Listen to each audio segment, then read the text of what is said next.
इस हल्के दे MP साहब सरदार जसवीर सिंह डिंपा जी, इस हल्के दे MLA साहब राणा गुरजीत सिंह जी, श्री महेंद्र सिंह KP जी साबका प्रधान पंजाब प्रदेश कांग्रेस कमेटी, साबका MP साबका मंत्री साहब, श्री मोहम्मद सदीक जी MP साहब, साढ़े सत्कारयोग चौधरी संतोख सिंह जी MP साहब, मेरे बड़े भी राजकुमार वेरका जी MLA साहब, नवतेज सिंह चीमा जी MLA साहब, बलविंदर सिंह धालीवाल जी, सुखपाल सिंह खैरा जी, हरजोत कमल जी, बलविंदर लाडी जी, संतोख सिंह भलाईपुर जी, जोगिंदर सिंह मान जी, श्रीमती दीप्ति उब्बल जी, ते साढ़े इत्थे दे SSP ते होर सारे अफसर साहबान, मेरे टूरिज्म डिपार्टमेंट दे additional chief secretary Sanjay ji, जिन्हों ने बड़ी मेहनत करके इस प्रोजेक्ट को इत्थे लेके आंदा है। साढ़े बराड़ मैडम, साढ़े भैन जी ਜਿਹੜੇ डायरैक्टर है साढ़े टूरिज्म के, जिन्होंने बड़ी मेहनत की है इस प्रोजेक्ट के विच। अज मैनूं बड़ी खुशी हो रही है कि मैं मुख सेवादार दा अहुदा संभालण तो पहलां दे नाल लगदी पहली बार अपने लिए चानन मनारा डॉक्टर अंबेडकर जी का म्यूजियम का उद्घाटन करने का माण प्राप्त कर रहा। अंबेडकर साहब की शख्सियत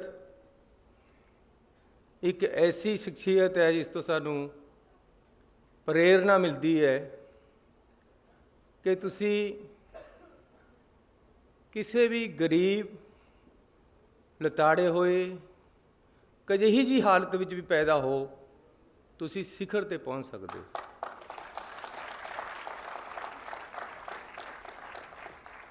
जरूरी नहीं तुहानू बहुत चंगा इन्वायरमेंट मिले अगे बढ़न वास्ते, संघर्ष दृढ़ता निष्ठा होनी चाहिए है अगे बढ़न लई, ते तुसी अगे बढ़ सकते हो। बिल्कुल गरीब परिवार च पैदा होके उन्होंने शिखर की पढ़ाई की, और सब तो बड़ी गल यह है कि अखीर तक पढ़ते रहे अपने जीवन के विच। अपने आप को स्ट्रेंथन करना लगातार जारी रखना चाहिए है। नौजवान वीर मेरे भैणां इत्थे बैठियां, बच्चे बैठे है, इन्हां करके मैं एक दो गल्लां करनियां चाहुंदा।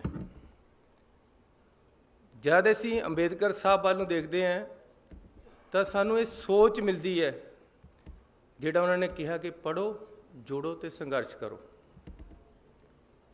जिंदगी दे विच अगे बढ़न वास्ते लगातार अपने आप को स्ट्रेंथन करते रहना जरूरी है, जिस तरह उन्होंने किया है। उन्होंने हालात जिस तरीके दे सीगे उदों तो मतलब ये सी कि तुहानूं पानी नहीं थी खूह तो भरन देंदे, दूर ही बैठना पैंदा सी। जे कोई बड़ा बंदा आ रहा है तो तुहानूं पासे होना पैंदा सी, नहीं तो फिर कोड़े खाने पैंदे सी। ऊच नीचता का इन्ना प्रभाव सी। अज तो उन्हां दी देन है, आ डेमोक्रेसी की देन है, जवाहर लाल नेहरू वर्गी चंगी सोच वर्गे बंदियां दी देन है उन्हां दे नाल कि अज असीं किस तरीके दे नाल इकट्ठे बैठे एक गुलदस्ता बनी बैठे हैं। असीं उदों नहीं सी, लेकिन उन्हां हालातां विच भी अगे बढ़े। हालात कहे जे भी होण, तुहानूं एक टीचा बना के अगे बढ़ना पएगा, तुसीं बढ़ोगे। मंजिल उन्हीं को मिलती है जिनके सपनों में जान होती है। खाली पंखों से कुछ नहीं होता, हौसलों से परवान होती है। हौसले रखने पैणगे नौजवानों नूं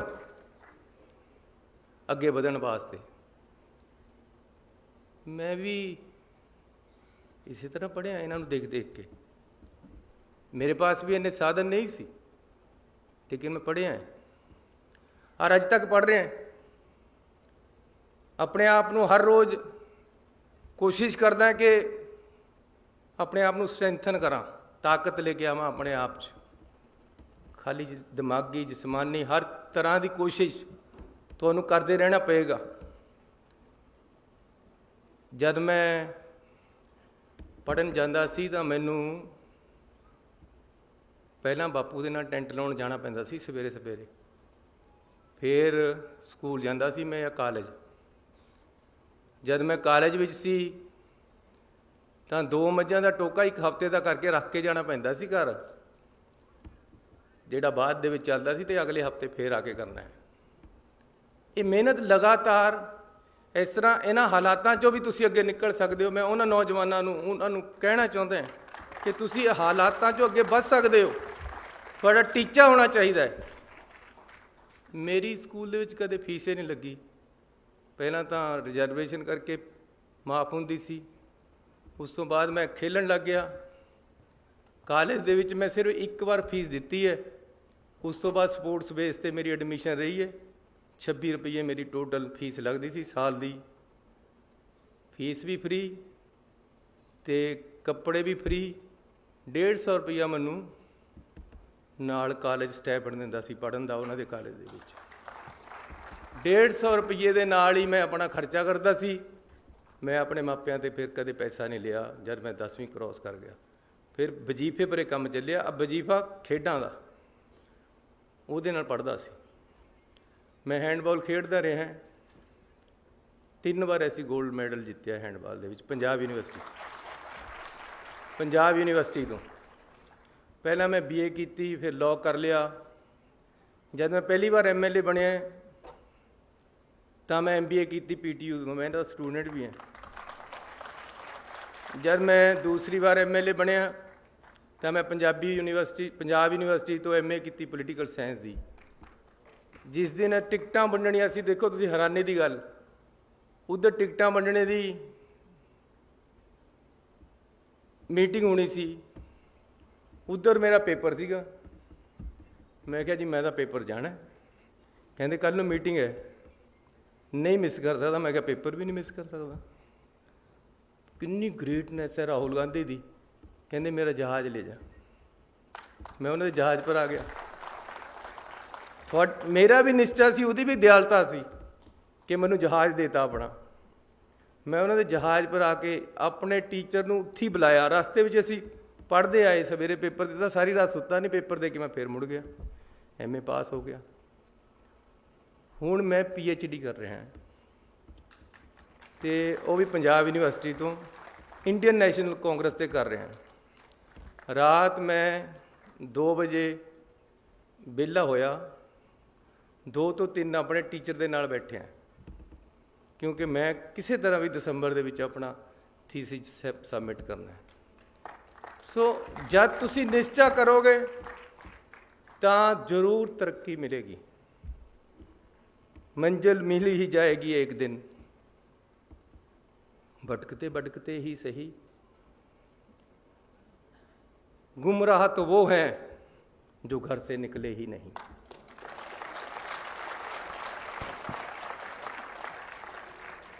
सो नौजवान दोस्तों, आज तुहानूं जॉब मिली है। ये कोई आखिरी जॉब नहीं है जी। अज 15-20 हज़ार 25 हज़ार 50 हज़ार दी मिली है।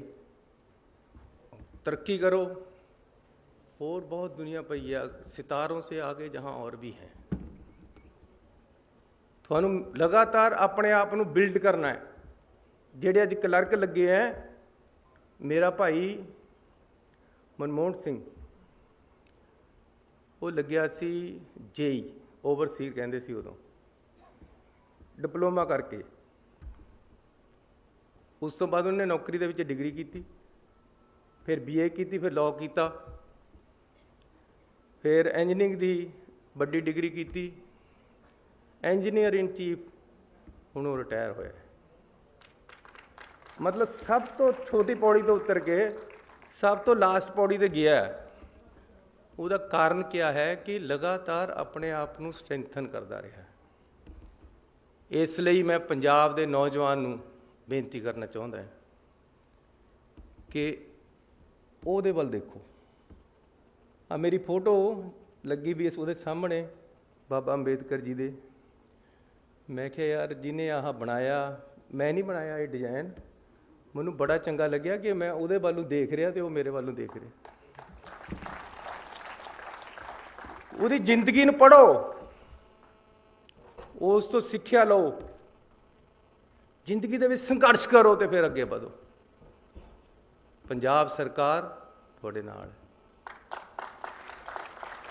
ਜੋ ਪੰਜਾਬ ਸਰਕਾਰ ਤੋਂ ਕਰਾਉਣਾ ਚਾਹੁੰਦੇ ਹੈ ਮੈਨੂੰ ਦੱਸੋ, ਮੈਂ ਤੁਹਾਡੇ ਵਾਸਤੇ ਹਾਜ਼ਰ ਹਾਂ ਵਿੱਚ ਬੈਠਾ। ਮੇਰਾ ਕਿਹੜੇ ਟੈਲੀਫੋਨ ਬੰਦ ਹੁੰਦਾ?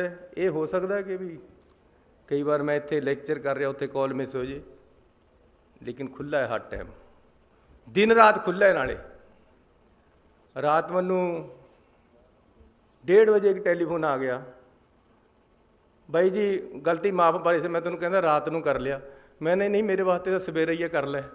1:30 ਵਜੇ ਮੈਂ ਕਈਆਂ ਨੂੰ ਕਹਿੰਦਾ ਯਾਰ ਦਿਨ 'ਚ ਕਰ ਲਿਆ ਕਰ, ਪਰ ਕਈਆਂ ਦੀ ਆਦਤ ਹੈ ਕਿ ਰਾਤ ਨੂੰ ਨਹੀਂ ਕਰਨਾ। ਇੱਕ ਬਾਹਰ ਤੋਂ ਆ ਗਿਆ ਰਾਤ ਟੈਲੀਫੋਨ। ਇਸ ਤਰ੍ਹਾਂ ਕਿ ਮੈਨੂੰ ਆਦਤ ਹੈ ਕਿ ਮੈਂ ਬੈਲ ਬੰਦ ਕਰਕੇ ਨਹੀਂ ਸੌ ਸਕਦਾ ਟੈਲੀਫੋਨ ਦੀ, ਕਿਉਂਕਿ ਕਿਸੇ ਨੂੰ ਜ਼ਰੂਰਤ ਹੋ ਸਕਦੀ ਹੈ ਰਾਤ ਨੂੰ। ਉਹਨੇ ਮੈਨੂੰ ਨਾ ਮੈਂ ਚੱਕਿਆ ਤਾਂ ਪਤਾ ਨਹੀਂ ਕਹੀ ਜੀ ਐਮਰਜੈਂਸੀ ਹੋਵੇ ਉਹਨੂੰ। ਲੇਕਿਨ ਫਿਰ 1:30 ਵਜੇ ਵਾਲਾ ਜਿਹੜਾ ਜਗਾ ਦਿੰਦਾ, ਫਿਰ 2 ਵਜੇ ਵਾਲਾ ਜਗਾ ਦਿੰਦਾ, ਫਿਰ ਨੀਂਦ ਨਹੀਂ ਹੁੰਦੀ ਪੂਰੀ। ਪਰ ਇਹ ਹੈ ਕਿ ਮੈਂ ਆਪਣੀ ਆਦਤ 'ਤੇ ਮਜਬੂਰ ਹੈ ਕਿ ਮੈਂ ਟੈਲੀਫੋਨ ਬੰਦ ਕਰਕੇ ਨਹੀਂ ਸੌ ਸਕਦਾ, ਕਿਉਂਕਿ ਪਤਾ ਨਹੀਂ ਕਿਹਦਾ ਆ ਜਾਣਾ ਜ਼ਰੂਰਤ ਵਾਲੇ ਨੂੰ।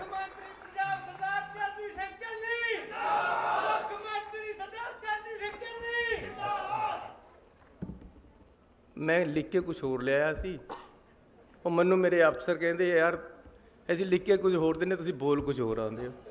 ਮੈਨੂੰ ਨਹੀਂ ਆਉਂਦਾ ਪਸੰਦ ਲਿਖਿਆ ਵਾ, ਮੈਂ ਆਪਣੇ ਦਿਲ ਤੇ ਬੋਲਦਾ, ਜੋ ਮੇਰੇ ਅੰਦਰ ਹੈ ਮੈਂ ਉਹ ਬੋਲਦਾ। ਮੇਰੇ ਅੰਦਰ ਇਹ ਹੈ ਕਿ ਮੈਂ ਪੰਜਾਬ ਨੂੰ ਅੱਗੇ ਲੈ ਕੇ ਜਾਣਾ ਚਾਹੁੰਦਾ ਹਾਂ। ਮੈਨੂੰ ਤੁਸੀਂ ਮੁੱਖ ਮੰਤਰੀ ਬਣਾਤਾ, ਮੇਰੇ ਭਾਂਡੇ ਵਿੱਚ ਤਾਂ ਇੰਨੀ ਜਗ੍ਹਾ ਵੀ ਨਹੀਂ ਸੀ ਜਿੰਨੀ ਤੁਸੀਂ ਪਾਤੀ ਹੈ। ਲੇਕਿਨ ਹੁਣ ਮੈਂ ਉਹਨਾਂ ਦੇ ਭਾਂਡੇ ਭਰਨਾ ਚਾਹੁੰਦਾ ਜਿਨ੍ਹਾਂ ਦੇ ਭਾਂਡੇ ਅੱਜ ਤੱਕ ਨਹੀਂ ਭਰੇ, ਖਾਲੀ ਪੇ ਢੀਕ ਰਹੇ ਪਾੜੇ। ਮੈਂ ਉਹਨਾਂ ਪੰਜਾਬੀਆਂ ਨੂੰ, ਉਹਨਾਂ ਪੰਜਾਬ ਦੇ ਨੌਜਵਾਨਾਂ ਨੂੰ ਅੱਗੇ ਲੈ ਕੇ ਜਾਣਾ ਚਾਹੁੰਦਾ ਜਿਨ੍ਹਾਂ ਨੂੰ ਓਪਰਚੁਨਿਟੀ ਨਹੀਂ ਮਿਲ ਰਹੀ। ਮੈਂ ਉਹਨਾਂ ਨੂੰ ਓਪਰਚੁਨਿਟੀ ਦੇਣਾ ਚਾਹੁੰਦਾ ਕਿ ਆਓ ਆ ਸਟੇਜ ਖਾਲੀ ਆ, ਤੁਸੀਂ ਬੈਠੋ। ਜੇ ਮੈਂ ਬਣ ਸਕਦਾ ਮੁੱਖ ਮੰਤਰੀ, ਜਿਹਦਾ ਬਾਪ ਦਾਦਾ ਰਿਹਾ ਹੀ ਕੁਛ ਨਹੀਂ, ਜਿਹਦਾ ਬਾਪ ਦਾਦਾ ਕਦੇ ਮੰਤਰੀ ਨਹੀਂ ਰਿਹਾ, ਮੁੱਖ ਮੰਤਰੀ ਨਹੀਂ ਰਿਹਾ, ਸੋਚ ਹੀ ਨਹੀਂ ਸੀ, ਫਿਰ ਤੁਸੀਂ ਕਿਉਂ ਨਹੀਂ ਬਣ ਸਕਦੇ? ਯਾਰ ਤੁਸੀਂ ਤਾਂ ਮੇਰੇ ਨਾਲ ਸਾਰੇ ਚੰਗੇ ਹੋ। ਜਿਹੜੇ ਮੇਰੇ ਹਾਲਾਤ ਸੀ, ਜੇ ਉਹਨਾਂ ਹਾਲਾਤਾਂ 'ਚ ਤੁਹਾਨੂੰ ਰੱਖਾਂ ਤਾਂ ਤੁਸੀਂ ਬਹੁਤ ਉੱਪਰ ਹੋ, ਤੁਸੀਂ ਮੇਰੇ ਤੋਂ ਬਹੁਤ ਅੱਗੇ ਜਾ ਸਕਦੇ ਹੋ। ਨੌਜਵਾਨੋ, ਤੁਸੀਂ ਪੰਜਾਬ ਨੂੰ ਅੱਗੇ ਲੈ ਕੇ ਜਾਓਗੇ, ਬਹੁਤ ਸੰਘਰਸ਼ ਕਰਨਾ ਪਏਗਾ। ਅੰਬੇਦਕਰ ਵੱਲ ਨੂੰ ਦੇਖ ਕੇ ਸੋਚ ਰੱਖਣੀ ਪਏਗੀ। ਉਹ ਅੰਬੇਦਕਰ ਜੀ ਨੇ ਲਾਅ ਕਰ ਲਿਆ ਸੀ, ਆਖਰੀ ਬਾਹਰੋਂ ਡਿਗਰੀ ਲੈ ਲਈ, ਲੇਕਿਨ ਫਿਰ ਇਕਨੋਮਿਕਸ ਪੜ੍ਹਨ ਲੱਗ ਗਏ। ਉਹ ਕਹਿੰਦੇ ਇਹਦੇ 'ਚ ਵੀ ਮਹਾਰਤ ਕਰਨੀ ਹੈ। ਹਰ ਚੀਜ਼ ਦੇ ਵਿੱਚ ਮਹਾਰਤ ਤੁਹਾਨੂੰ ਲੈ ਕੇ ਆਉਣੀ ਪਏਗੀ, ਤਾਂ ਤੁਸੀਂ ਅੱਗੇ ਵਧੋਗੇ, ਤਾਂ ਪੰਜਾਬ ਤਰੱਕੀ ਕਰੇਗਾ। ਜਿਹੜਾ ਥੱਲੇ ਬੈਠਾ ਹੈ ਉਸ ਨੂੰ ਖਿੱਚ ਕੇ ਉੱਪਰ ਕਰਨਾ ਹੈ, ਉਹਨੂੰ ਨਾਲ ਲਿਆਉਣਾ ਹੈ, ਖੜਾ ਕਰਨਾ ਹੈ, ਤਾਂ ਤੁਹਾਡੀ ਤਾਕਤ ਹੋਏਗੀ। ਇੱਕ ਦੂਜੇ ਦੀ ਤਾਕਤ ਦੇ ਨਾਲ ਪੰਜਾਬ ਅੱਗੇ ਵਧੇਗਾ, ਸਦਭਾਵਨਾ ਦੇ ਨਾਲ। ਸੋ ਅੱਜ ਅਸੀਂ 150 ਕਰੋੜ ਰੁਪਈਆ ਲਗਾ ਕੇ ਅੰਬੇਦਕਰ ਸਾਹਿਬ ਦਾ ਮਿਊਜ਼ੀਅਮ ਇੱਥੇ ਤਿਆਰ ਕਰ ਰਹੇ, ਤਾਂ ਕਿ ਮੇਰੇ ਪੰਜਾਬ ਦੇ, ਦੇਸ਼ ਦੇ, ਦੁਨੀਆ ਦੇ ਲੋਕ ਆ ਕੇ ਦੇਖਣ ਅਤੇ ਉਸ ਤੋਂ ਸਿੱਖਣ ਕਿ ਕਿਸ ਤਰ੍ਹਾਂ ਅੱਗੇ ਵਧਣਾ ਹੁੰਦਾ ਅਤੇ ਕਿਆ ਕਿਆ ਉਹਨਾਂ ਦੇ ਗੁਣ ਸੀ, ਉਹਨਾਂ ਨੂੰ ਗ੍ਰਹਿਣ ਕਰਨ।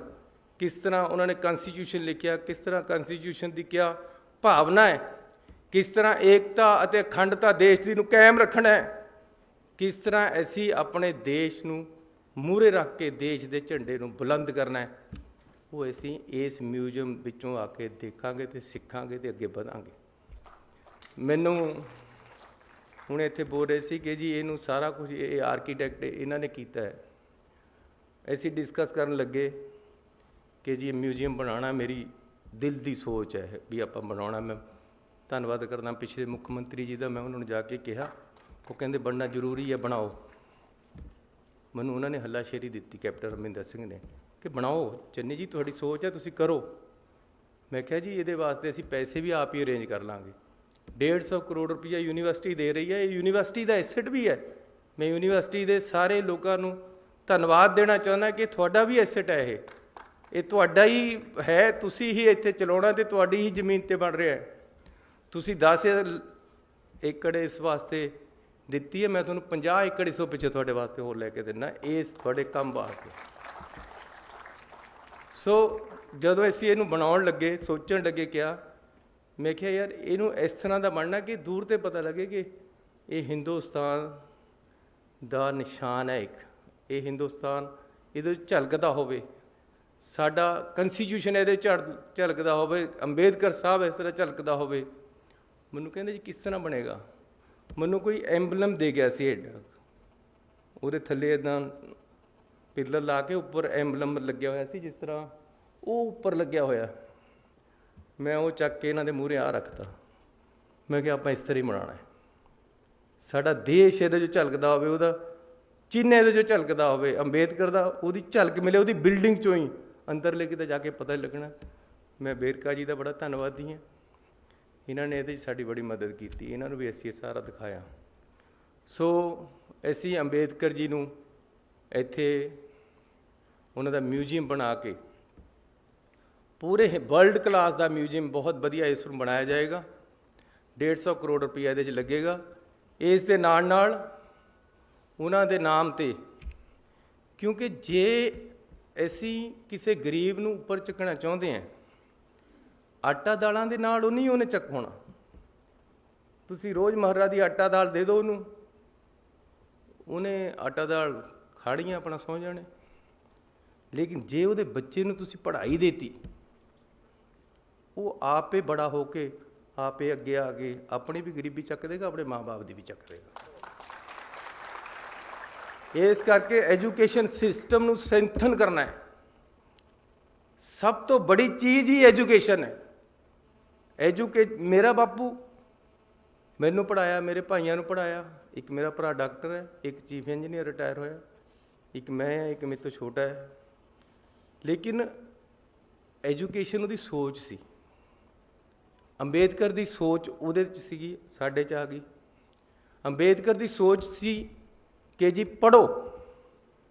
ਪੜ੍ਹੋਗੇ ਕਿੱਥੇ ਤੇ ਜੇ ਇਨਫਰਾਸਟਰਕਚਰ ਨਹੀਂ ਹੈ ਪੜ੍ਹਾਈ ਦੇ ਬੱਚਿਆਂ ਵਾਸਤੇ, ਗਰੀਬਾਂ ਵਾਸਤੇ, ਮਿਡਲ ਕਲਾਸ ਦੇ ਲੋਕਾਂ ਵਾਸਤੇ, ਜਿਹੜੇ ਫੀਸਾਂ ਨਹੀਂ ਦੇ ਸਕਦੇ ਬੜੀਆਂ ਯੂਨੀਵਰਸਿਟੀਆਂ ਦੀਆਂ, ਉਹ ਕਿੱਥੇ ਤੇ ਪੜ੍ਹਨਗੇ?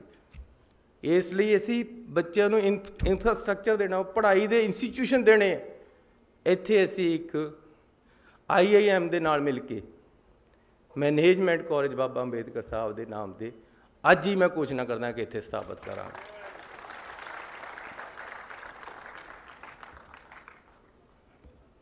ਉਹਦਾ ਨਾਮ doctor Bhim Rao Ambedkar institute of management ਹੋਏਗਾ। IIM ਦੇ ਲੈਵਲ ਦਾ, ਅੰਮ੍ਰਿਤਸਰ ਦੀ IIM ਦੇ ਨਾਲ ਮਿਲ ਕੇ ਇਹ ਇੰਸਟੀਚਿਊਟ ਬਣੇਗਾ। ਇੱਕ ਸਕੂਲ ਆਫ ਅੰਬੇਦਕਰ ਥਾਟਸ ਦਾ ਬਣੇਗਾ ਇੱਥੇ, ਤਾਂ ਕਿ ਉਹਨਾਂ ਦੀ ਜਿਹੜੀ ਸੋਚ ਹੈ ਉਸ ਨੂੰ ਅੱਗੇ ਵਧਾਇਆ ਜਾ ਸਕੇ। Bharat Ratna doctor Baba Sahib Ambedkar centre for research in equality and development, ਇੱਕ ਇਹ ਇੱਥੇ ਬਣਾਵਾਂਗੇ। ਇੱਕ ਮੈਨੇਜਮੈਂਟ ਦਾ ਕਾਲਜ ਬਣੇਗਾ। ਇੱਕ ਜਿਸ ਤਰ੍ਹਾਂ ਡਿੰਪਾ ਜੀ ਨੇ ਦੱਸਿਆ ਸੀ, ਚਮਕੌਰ ਸਾਹਿਬ ਦੇ ਵਿੱਚ ਸਕਿੱਲ ਯੂਨੀਵਰਸਿਟੀ ਬਣਾ ਰਹੇ ਹਾਂ। 2 ਮੈਡੀਕਲ ਕਾਲਜ ਜਿਹੜੀ ਗੱਲ ਕਰਕੇ ਗਏ ਸਾਡੇ ਸਤਿਕਾਰਯੋਗ MLA ਸਾਹਿਬ ਰਾਣਾ ਜੀ, ਉਹਨਾਂ ਦੀ ਅਸੀਂ ਬੜੀ ਛੇਤੀ ਸ਼ੁਰੂਆਤ ਕਰ ਦਾਂਗੇ ਰਾਣਾ ਜੀ, ਇਹਦੇ ਦੇਰ ਨਹੀਂ ਲੱਗੇਗੀ। ਕਿਉਂਕਿ ਮੈਂ ਹਮੇਸ਼ਾ ਕਹਿੰਦਾ ਕਿ ਜੇ ਸਾਡੇ ਸਰਕਾਰੀ ਸਕੂਲਾਂ ਦੇ ਵਿੱਚ ਸਾਇੰਸ ਹੀ ਨਹੀਂ ਹੈ, ਜੇ ਮੈਡੀਕਲ ਕਾਲਜ ਦੀਆਂ ਗਰੁੱਪ ਹੀ ਨਹੀਂ ਹੈ, ਫਿਰ ਸਾਡੇ ਗਰੀਬਾਂ ਦੇ ਜਿਹੜੇ ਮਿਡਲ ਕਲਾਸ ਦੇ ਲੋਕਾਂ ਦੇ ਡਾਕਟਰ ਅਤੇ ਇੰਜੀਨੀਅਰ ਕਿੱਥੋਂ ਬਣਨੇ ਆ? ਅਸੀਂ ਪੰਜਾਬ ਦੇ ਸਕੂਲਾਂ ਦੇ ਵਿੱਚ ਸਾਇੰਸ ਬਲਾਕ ਅਤੇ ਮੈਡੀਕਲ ਐਜੂਕੇਸ਼ਨ ਦਾ ਬਲਾਕ ਬਣਾਵਾਂਗੇ ਸਾਰਿਆਂ 'ਚ, ਤਾਂ ਕਿ ਡਾਕਟਰ ਇੰਜੀਨੀਅਰ ਚੰਗੇ ਪੈਦਾ ਹੋਣ। ਅਤੇ ਜਿਹੜੇ 2 ਇੱਥੇ ਮੈਡੀਕਲ ਕਾਲਜ ਬਣ ਰਹੇ, ਇੱਕ ਇੱਥੇ ਬਣੇਗਾ, ਇੱਕ ਬਣੇਗਾ ਹੁਸ਼ਿਆਰਪੁਰ ਦੇ ਵਿੱਚ। ਇਹਨਾਂ ਨੂੰ ਅਸੀਂ ਬੜੀ ਛੇਤੀ परमात्मा ने मेरे हत्थ से काम कराना होया तो बड़ी छेती असीं नींह पत्थर रखण आवांगे राणा जी, ये जरूर करांगे। एक साडे पास बिल्डिंग पड़ी है, क्योंकि मैनू गुरु नानक साहब जी का 550वां जन्म दिहाड़ा मनाउण दा सुभाग प्राप्त होया सी। कैप्टन अमरिंदर सिंह जी ने ड्यूटी लगाई सी कि तुसीं ये काम संभो, तो मैनू इस गल की खुशी है कि वर्ल्ड वाइड इस गल की प्रशंसा हुई कि पंजाब सरकार ने जो गुरु नानक साहब का जन्म दिहाड़ा मनाया, जन्म साल मनाया, बहुत जबरदस्त उसकी शोभा चारे पासे सरकार को मिली। उत्थे साडी एक बिल्डिंग पई है, उहदे विच एक सुल्तानपुर लोधी असीं एक ITI कॉलेज खोलांगे। ये भी मैं ऐलान करके जा रहा, तो बड़ी छेती असीं इसे साल तो क्लासां शुरू कर देणियां। तुहानूं बधाई होवे इस चीज़ की। भुलੱਥ दे विच एक ब्लॉक दे विच असीं एक ITI खोलनी है, ਉਹਦੇ ਤੇ 11 ਕਰੋੜ रुपया 10 ਕਰੋੜ रुपया लगेगा। तो असी वो भी भुलੱਥ ਦੇ MLA साहब बैठे हैं, इन्होंने मैं बेनती करदा कि सानू जगह दस दो, जगह तुसी देनी है, पैसे असी लावांगे। राणा जी मेरे बहुत ही सत्कारयोग आगू है, अगाह बधू है, इन्हां दी सोच है, एक विजन है, मैं उसका सत्कार करदा। इन्होंने मैनू कहा कपूरथले वास्ते 10 करोड़ रुपया कपूरथले के शहर में असीं देवांगे। इन्हां मूहरे थान सिट देना, जिथे जिथे सुआ के जिहड़ा जिहड़ा कुछ पाउणा पा लवे। एक 4 करोड़ रुपया इन्हां नूं चाहीदा है, कुछ तारां शिफ्ट करनी है, वो भी इन्हां पास पहुँचेगा। सो एक विजन दे नाल, एक सोच दे नाल, अगाह वधू सोच दे नाल पंजाब नूं अगे लेके जाना है। मेरे पास रोड मैप है, मैनू इस गल की मैं तैयारी करदे बड़ी देर हो गई है कि किस तरीके दे नाल पंजाब नूं अगे वधाना है। लेकिन पंजाब नूं जिहड़ी जोकां चिंबड़ियां भी हैं कि किसी दफ्तर जाओ, कहंदा जी अखां कन्नों नहीं झाकी जांदा जद तक थले टेबल के थले नूं पैसे नहीं मिल जाते। ये चीज़ नहीं बर्दाश्त होनी मेरे ते, ये नहीं हो सकता। ਇਹਨੂੰ ਖਤਮ ਕਰ ਦਾਂਗਾ ਪੰਜਾਬ ਚੋਂ। ਮੈਨੂੰ ਜਿੰਨਾ ਕੁ ਟਾਈਮ ਮਿਲਿਆ ਹੈ ਤੁਸੀਂ ਇਹਦੇ 'ਚ ਦੇਖ ਲਿਓ ਕਿ ਬਿਲਕੁਲ ਸਿੱਧਾ ਹੋ ਜਾਏਗਾ ਕੰਮ, ਪਿਆਰ ਨਾਲ ਹੀ ਕਰਾਵਾਂਗਾ। ਮੈਂ ਮਿਊਨਿਸਪਲ ਕਮੇਟੀ ਦਾ ਪ੍ਰਧਾਨ ਸੀ, ਉਸ ਤੋਂ ਬਾਅਦ ਮੈਂ MLA ਵੀ ਰਹਿ ਲਿਆ, ਮੰਤਰੀ ਵੀ ਰਹਿ ਲਿਆ, ਹੁਣ ਤੁਸੀਂ ਮੁੱਖ ਮੰਤਰੀ ਬਣਾਤਾ ਹੈ। ਲੇਕਿਨ ਉਹ ਮੈਨੂੰ ਸਭ ਤੋਂ ਅੱਛਾ ਪੀਰੀਅਡ ਲੱਗਦਾ ਸੀ ਕਿ ਨੇੜੇ ਹੋ ਕੇ ਲੋਕਾਂ ਦੀ ਸੇਵਾ ਕਰਨੀ ਦੇ। ਅਤੇ ਕਮੇਟੀਆਂ ਦੇ ਵਿੱਚ 22% कमीशन। मैं क्या ये गल बर्दाश्त नहीं होनी है। मैं बड़ा जोर लाया कि काम खत्म होवे, लेकिन ये नैक्सस इन्ना तकड़ा बनया होया कि तोड़ना बड़ा औखा। एक प्रधान वदे बस च नहीं सी। मैं उदों सोचा सी, मैं बहुत घट करता सी, वो गल नहीं लंबी सुनावांगा कि मैं उन्होंने कहता सी कि नहीं इस तरह नहीं चलना। एक ऐसी कूड़ा सुट्टण वाले डंप नहीं पे होंदे, हुण ये अखबारां वास्ते नहीं है गल्लां, ये तुहाडे नाल इसे हाल दे विच कर रहा। वो डंप खरीदने सी। वो मैं क्या यार ये तो बड़े महंगे लगा रहे हो। मैं क्या ठेकेदार का टैलीफोन बनाओ। मैं ठेकेदार नूं कहा, मैं क्या यार इन्ने दे नहीं पैसे, सानूं तो इन्ने दे मिलते हैं। कहंदा जी दे तो इन्ने दे दूँगा, जिन्हें तुहानूं मिला के दिता, जिहड़े तुहाडे नाल ईओ बैठा है इहनूं कह दो। मैं स्पीकर लगाया होया सी ऐ करके। वो कहता मैं जहर खा लेंगे मेरे बच्चे, तो प्रधान जी जो कहते वही करते हैं। ये सोच हुई भी है कि जो उपर के पैसे नहीं लेंदे तो जहर खाने वाला काम हो गया। तनख्वाह नूं कुछ समझते नहीं कई लोग। बहुत लोग ईमानदार है पंजाब दे विच, बहुत जनता ईमानदार है, बहुत अफसर ईमानदार है। किसी एक फील्ड दे विच जे तुसीं कहो सारे माड़े ये नहीं हो सकते, जे तुसीं कहो सारे चंगे ये नहीं हो सकते। हर फील्ड दे विच, हर जाति दे विच, हर धर्म दे विच चंगे भी लोग बहुत ज़्यादा है, माड़े भी बहुत ज़्यादा है, कईयां च बहुत घट है। लेकिन करप्शन ये बर्दाश्त नहीं होनी पंजाब दे विच जब तक मैं या मैं हट जाऊँगा या करप्शन हट जाएगी, दोनों जो एक चीज़ हटेगी। ये वास्ते नौजवानों को मेरा साथ देना पैना है। नौजवान अगे आवे, जेड़ा बंदा पैसे मंगता है ना उन्होंने फड़ के खड़ जाओ उस टाइम, मैनू टैलीफोन करो, मेरा टैलीफोन खुला, मैनू उत्थे भी आना पै गया तो आ जाऊँगा। हुण क्या कराया होया कि जी मैं कई बंदियां नूं फड़ाउण दी कोशिश करी, मैं कहा यार इन्हूं फड़ाओ, बंदे ने तंग करिया वा। विजिलेंस वाले कहंदे जी पहला साडे पास ऑडियो प्रूफ चाहिए जी कोई, फिर इन्हूं फड़ांगे। हुण ऑडियो प्रूफ अगला दिंदा तुहानूं? कहंदे जी उदों मोबाइल पर कॉल करो, पैसे मंगे, फिर साडे पास सबूत आऊगा, फिर असीं खोलांगे। ये सब मिले हुए सी ये लोग, ये हैगे है। इन्हां नूं खत्म करना इस चीज़ चों। तुसीं पंजाब दे लोग खत्म करनगे, मैं नहीं इकल्ला कर सकदा। पंजाब दे लोकां नूं उठना पएगा। ये ਜਿਹੜੇ ਸਾਨੂੰ ਜੋਕਾਂ ਚਿੰਬੜੀਆਂ ਇਹਨਾਂ ਨੂੰ ਖਤਮ ਕਰਨਾ ਹੈ, ਉਹਦੇ ਵਾਸਤੇ ਪੰਜਾਬ ਦਾ ਨੌਜਵਾਨ ਅੱਗੇ ਆਵੇ ਤਾਂ ਇਹ ਖਤਮ ਹੋਏਗੀ। ਨੌਜਵਾਨੀ ਦੇ ਵਿੱਚ ਕ੍ਰਾਂਤੀ ਹੁੰਦੀ ਹੈ। ਉਹ ਭਗਤ ਸਿੰਘ ਦੀ ਫੋਟੋ ਨੂੰ ਦੇਖਦਾ ਹੈ। ਮੈਂ ਹੁਣ ਭਗਤ ਸਿੰਘ ਜੀ ਦੇ ਜਾ ਕੇ ਪੈਰੀ ਹੱਥ ਲਗਾ ਕੇ ਆਇਆ, ਮੱਥਾ ਟੇਕ ਕੇ ਆਇਆ ਝੁਕ ਕੇ। ਜਿਹੜੇ ਮੁੰਡੇ ਦੇ ਕਮਰੇ ਦੇ ਵਿੱਚ ਜਾਂ ਗੱਡੀ ਦੇ ਉੱਪਰ ਜਾਂ ਮੋਬਾਈਲ ਦੇ ਉਰੇ ਭਗਤ ਸਿੰਘ ਦੀ ਫੋਟੋ ਲੱਗੀ ਵੀ, ਸਮਝ ਲਓ ਇਹ ਬੰਦਾ ਕੰਮ ਦਾ ਹੈ, ਉਹਦੀ ਸੋਚ ਸਹੀ ਹੈ। ਭਗਤ ਸਿੰਘ ਨੂੰ ਦੇਖਣਾ ਪਏਗਾ, ਨੌਜਵਾਨਾਂ ਨੂੰ ਉਹਦੀ ਸੋਚ ਨੂੰ ਦੇਖਣਾ ਪਏਗਾ। ਕ੍ਰਾਂਤੀ ਲਿਆਉਣੀ ਪਏਗੀ ਦੇਸ਼ ਦੇ ਵਿੱਚ ਔਰ ਸੂਬੇ ਦੇ ਵਿੱਚ। ਅਤੇ ਇਸ ਤਰ੍ਹਾਂ ਦੇ ਜਿਹੜੀ ਕਰਪਸ਼ਨ ਹੈ, ਗਲਤ ਕੰਮ ਹੈ। ਪੁੱਠੇ ਤਰੀਕੇ ਨਾਲ ਹਰ ਕੰਮ ਕਰਾਉਣਾ ਚਾਹੁੰਦਾ ਹਰ ਕੋਈ, ਸਿੱਧੇ ਤਰੀਕੇ ਨਾਲ ਕਰਾਉਣਾ ਨਹੀਂ ਚਾਹੁੰਦਾ। ਲਾਈਨ 'ਚ ਕੋਈ ਲੱਗਣਾ ਨਹੀਂ ਚਾਹੁੰਦਾ। ਉਹ ਕਹਿੰਦਾ ਜੀ ਮੈਨੂੰ ਇੱਧਰ ਨੂੰ ਕੱਢ ਕੇ ਸਭ ਤੋਂ ਮੂਹਰੇ ਖੜਾ ਕਰ ਦਿਓ, ਬਸ ਇਹ ਸੋਚ। ਫਿਰ ਮੈਂ VIP ਹੈ। ਕਿਆ ਕਰਨਾ VIP ਯਾਰ? ਮੇਰੇ ਆਲੇ ਦੁਆਲੇ ਮੈਂ ਜਿੱਦਣ ਮੁੱਖ ਮੰਤਰੀ ਬਣਿਆ, ਮੈਂ ਕਿਹਾ ਯਾਰ ਕਿੱਥੇ ਫਸ ਗਿਆ ਮੈਂ। ਇੰਨੀ ਜਨਤਾ ਪਿੱਛੇ, ਇੰਨੀ ਜਨਤਾ ਅੱਗੇ, ਇੰਨੀਆਂ ਗੱਡੀਆਂ ਅੱਗੇ ਪਿੱਛੇ। ਮੈਂ ਕਿਹਾ ਇਹਨਾਂ ਨੂੰ ਹਟਾਓ ਯਾਰ ਮੇਰੇ ਆਲੇ ਦੁਆਲੇ, ਤੇ ਮੈਂ ਆਜ਼ਾਦ ਬੰਦਾ। ਮੈਨੂੰ ਕਿਹਨੇ ਮਾਰਨਾ? ਕਿਆ ਦੱਸੋ ਮੈਨੂੰ, ਮਾਰ ਕੇ ਕਿਸ ਨੂੰ ਕਿਆ ਮਿਲਣਾ? ਲੇਕਿਨ ਤੁਸੀਂ ਪਤਾ ਤੁਹਾਨੂੰ ਕਿੰਨੀ ਸਿਕਿਉਰਿਟੀ ਹੈ ਮੇਰੀ? 1000 ਬੰਦਾ ਮੇਰੀ ਸਿਕਿਉਰਿਟੀ ਪਰ। 200 ਗੱਡੀਆਂ ਮੈਨੂੰ ਦੇਤੀਆਂ। ਮੇਰੇ ਤਾਂ ਕਮਰੇ ਜਿੱਡੀਆਂ ਗੱਡੀਆਂ ਇਹਨੇ ਬਾਦਲਾਂ ਨੇ ਖਰੀਦੀਆਂ ਹੋਈਆਂ। ਮੈਂ ਹੁਣੇ ਆਇਆ, ਕਮਰੇ ਜਿੱਡੀ ਗੱਡੀ ਹੈ, 2 ਕਰੋੜ ਰੁਪਏ ਦੀ ਕਹਿੰਦੇ ਆਉਂਦੀ। ਉਹ ਯਾਰ ਗਰੀਬਾਂ ਪਰ ਲਾ ਦਿੰਦੇ ਪੈਸਾ। ਉਈਓ 8 ਗੱਡੀਆਂ ਮੇਰੇ ਅੱਗੇ ਪਿੱਛੇ ਫਿਰਦੀਆਂ। ਮੈਂ ਆਪਣੇ ਸੈਕਟਰੀ ਸਾਹਿਬ ਰਾਹੁਲ ਤਿਵਾੜੀ ਜੀ ਬੈਠੇ, ਮੈਂ ਇਹਨੂੰ ਰਸਤੇ 'ਚ ਕਹਿ ਰਿਹਾ ਸੀ, ਮੈਂ ਕਿਹਾ ਉਹ ਸਿਕਿਉਰਿਟੀ ਦਾ ਕਿਆ ਬਣਿਆ? ਕਾਹਦੇ ਵਾਸਤੇ 1000 ਬੰਦਾ ਪਿੱਛੇ ਘੁਮਾਇਆ ਹੋਇਆ? ਕਹਿੰਦੇ ਜੀ ਇੰਟੈਲੀਜੈਂਸ ਵਾਲੇ ਕਹਿੰਦੇ ਵੀ ਅਸੀਂ ਨਹੀਂ ਘੱਟ ਕਰ ਸਕਦੇ, ਜੇ ਕੱਲ੍ਹ ਨੂੰ ਕੋਈ ਗੱਲ ਹੋ ਜਾਵੇ। ਮੈਂ ਕਿਹਾ ਯਾਰ ਜੇ ਕੱਲ੍ਹ ਕੋਈ ਹੋ ਗਈ ਤਾਂ ਮੈਂ ਜ਼ਿੰਮੇਵਾਰ ਹੈ, ਭੇਜੋ ਇਹਨਾਂ ਨੂੰ। ਕਿਆ ਕਰਨਾ 1000 ਬੰਦਾ? 5-10 ਬੰਦੇ ਚਲੋ ਠੀਕ ਹੈ। ਕਈ ਜਗ੍ਹਾ ਲੋਕ ਵੀ ਜ਼ਿਆਦਾ ਅੱਗੇ ਨੂੰ ਆ ਜਾਂਦੇ ਆ ਕਿ ਮਿਲਣਾ ਹੀ ਜ਼ਰੂਰ ਹੈ, ਥੋੜ੍ਹਾ ਜਿਹਾ ਤਰੀਕੇ ਨਾਲ ਉਹਨਾਂ ਨੂੰ ਸੈੱਟ ਕਰ ਦੇਣਗੇ। ਉਹ ਇਸ ਤੋਂ ਜ਼ਿਆਦਾ ਤਾਂ ਕੁਛ ਨਹੀਂ। ਸਿੰਬਲ ਬਣ ਗਿਆ ਇੱਕ ਕਿ ਜੀ ਗਨਮੈਨ ਇੰਨੇ ਜ਼ਿਆਦਾ ਪਿੱਛੇ। ਹੁਣ ਮੈਂ ਸੁਖਬੀਰ ਬਾਦਲ ਥੋੜ੍ਹੋ ਯਾਰ ਵੀ ਮੈਂ ਦਿਖਾਣਾ ਕਿ ਜੀ ਐਡੀ ਬੜੀ ਕਾਰਵਾਈ ਆ ਰਹੀ ਹੈ, ਕਿਉਂਕਿ ਲੋਕਾਂ ਦੇ ਪਿੱਛੇ ਲੱਗਦੀ ਨਹੀਂ। ਉਹ ਇਹਨਾਂ ਦੀ ਉਹ ਲਾਈ ਫਿਰੀ ਜਾਂਦੇ ਆ। ਪਬਲਿਕ ਉਹਨਾਂ ਦੇ ਨਾਲ ਤੁਰਨੇ ਨੂੰ ਤਿਆਰ ਨਹੀਂ। ਉਹ ਕਹਿੰਦੇ ਚਲੋ ਇਹੀ 1000 ਬੰਦਾ ਪਿੱਛੇ ਸਿਕਿਉਰਿਟੀ ਦੇ ਨਾਂ ਪਰ ਪਿੱਛੇ ਤੋਰ ਲਓ।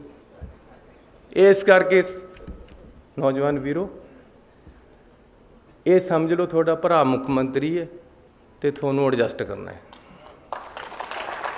ਇਹ ਸਮਝ ਲਓ ਕਿ ਜਿੰਨੀ ਕੁ ਸਮਰੱਥਾ ਨੌਕਰੀਆਂ ਦੀ ਪੰਜਾਬ ਸਰਕਾਰ ਕੋਲ ਹੈ, ਉਨੀ ਤਾਂ ਮੈਂ 4 ਮਹੀਨਿਆਂ 'ਚ ਭਰ ਦੇਣੀ। ਮੈਂ ਅੱਜ ਇਹਨਾਂ ਨੂੰ ਕਿਹਾ ਵੀ 1,00,000 ਨੌਕਰੀ ਹੋਰ ਕੱਢੋ। ਤੁਸੀਂ ਦੇਖੋ ਸਾਡੇ ਪਿੱਛੇ ਮੇਰੀ ਇੰਨੀ ਲੜਾਈ ਹੋਈ। ਹੁਣ ਇੱਕ ਮੰਤਰੀ ਦੀ ਜਿੰਨੀ ਕੈਬਨਿਟ ਚੱਲਦੀ ਉਨੀ ਕੁ ਚੱਲੇਗੀ ਨਾ। ਕਹਿੰਦੇ ਜੀ ਕਲਾਸ D ਦੀਆਂ ਨੌਕਰੀਆਂ ਆਊਟਸੋਰਸ ਕਰਨੀਆਂ। ਮੈਂ ਕਿਹਾ ਵੀ ਕਲਾਸ D ਦੀਆਂ ਹੀ ਕਾਹਤੇ ਕਰਨੀਆਂ, ਫਿਰ ਕਲਾਸ A ਦੀਆਂ ਵੀ ਕਰ ਦਿਓ। ਕਲਾਸ D ਦੇ ਵਿੱਚ ਹੁਣ ਗਰੀਬ ਭਰਤੀ ਹੁੰਦਾ, ਚਪੜਾਸੀ, ਹੋਰ ਤਾਂ ਕਿਸੇ ਨੇ ਲੱਗਣਾ ਨਹੀਂ।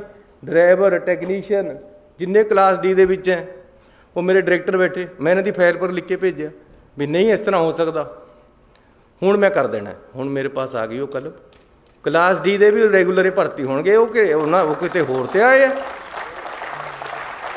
ਉਹ ਕਾਹਤੇ ਨਹੀਂ ਭਰ ਸਕਦੇ ਬਈ? ਜਾਂ ਫਿਰ A ਕਲਾਸ ਵਾਲਿਆਂ ਨੂੰ ਵੀ ਆਊਟਸੋਰਸ ਕਰ ਲਓ, B ਵਾਲਿਆਂ ਨੂੰ ਵੀ ਆਊਟਸੋਰਸ ਕਰ ਲਓ। ਅਫਸਰ ਤਾਂ ਲੱਗੇਗਾ ਪੱਕੀ ਤਨਖਾਹ ਪਰ 2.25 ਲੱਖ ਰੁਪਈਆ। ਜਿਹਦੀ 11,000 ਤਨਖਾਹ ਹੈ ਉਹ ਆਊਟਸੋਰਸ ਪਰ ਲੱਗੇਗਾ। ਸਾਰੀ ਉਮਰ ਉੱਪਰ 'ਤੇ ਤਲਵਾਰ ਲਟਕਦੀ ਰਹਿੰਦੀ ਹੈ ਕਿ ਜੀ ਅੱਜ ਕੱਢ ਦੇਵੇਂ, ਕਿਉਂਕਿ ਨੌਕਰ ਤਾਂ ਆਊਟਸੋਰਸ ਹੈ ਜਾਂ ਕੰਟਰੈਕਟ 'ਤੇ ਹੈ। ਚਪੜਾਸੀ ਕੋਈ ਆਮ ਚੀਜ਼ ਨਹੀਂ ਹੈ। ਟੈਕਨੀਸ਼ੀਅਨ, ਡਰਾਈਵਰ ਕੋਈ ਆਮ ਚੀਜ਼ ਨਹੀਂ ਹੈ। ਇਹ ਵੀ ਅਸੀਂ ਉਹਦੇ ਪਰੇ ਭਰਨੇ ਹੈ, ਰੈਗੂਲਰ ਭਰਨੇ ਜਿਸ ਤਰ੍ਹਾਂ ਦੂਸਰੇ ਭਰਦੇ। ਸੋ ਮੈਂ ਤੁਹਾਡਾ ਜ਼ਿਆਦਾ ਹੀ ਟਾਈਮ ਲੈ ਗਿਆ ਕੁਛ। ਤੁਹਾਡਾ ਬਹੁਤ ਧੰਨਵਾਦ। ਪਰਮਾਤਮਾ ਤੁਹਾਨੂੰ ਤਰੱਕੀਆਂ ਬਖਸ਼ੇ। ਅੰਬੇਦਕਰ ਜੀ ਦੀ ਸੋਚ, ਉਹਨਾਂ ਦੇ ਦੱਸੇ ਹੋਏ ਰਸਤੇ ਤੇ ਅਸੀਂ ਚੱਲੀਏ। ਹਿੰਦੁਸਤਾਨ ਦੇ ਸੰਵਿਧਾਨ ਨੂੰ ਤਕੜਾ ਰੱਖੀਏ, ਦੇਸ਼ ਦੇ ਵਿੱਚ ਨਿਸ਼ਠਾ ਰੱਖੀਏ, ਦੇਸ਼ ਦੇ ਵਿੱਚ ਏਕਤਾ ਬਣੀ ਰਹੇ। ਕੋਈ ਸਾਡੇ ਵੱਲ ਨੂੰ ਝਾਕਦਾ ਨਹੀਂ, ਕੋਈ ਪਾਕਿਸਤਾਨ ਸਾਡਾ ਬੈਰੀ ਨਹੀਂ ਬਣ ਸਕਦਾ ਜੇ ਅਸੀਂ ਆਪ ਇਕੱਠੇ ਰਹਾਂਗੇ। ਇਸ ਕਰਕੇ ਏਕਤਾ ਰੱਖੋ, ਤਕੜੇ ਹੋ ਕੇ ਦੇਸ਼ ਨੂੰ ਅੱਗੇ ਲਿਜਾਣ ਲਈ ਨੌਜਵਾਨ ਅੱਗੇ ਆਵੇ ਤੇ ਆਪਾਂ ਸਾਰੇ ਆਪਣੇ ਸੂਬੇ ਨੂੰ ਇੰਨਾ ਵਧੀਆ ਬਣਾ ਦਈਏ ਕਿ ਲੋਕ ਕਹਿਣ ਵੀ ਇਹ ਪੰਜਾਬ ਕਰਾਂ ਕੀ ਸਿਫਤ ਤੇਰੀ, ਸ਼ਾਨਾਂ ਦੇ ਸਭ ਸਮਾਨ ਤੇਰੇ। ਬਹੁਤ ਧੰਨਵਾਦ।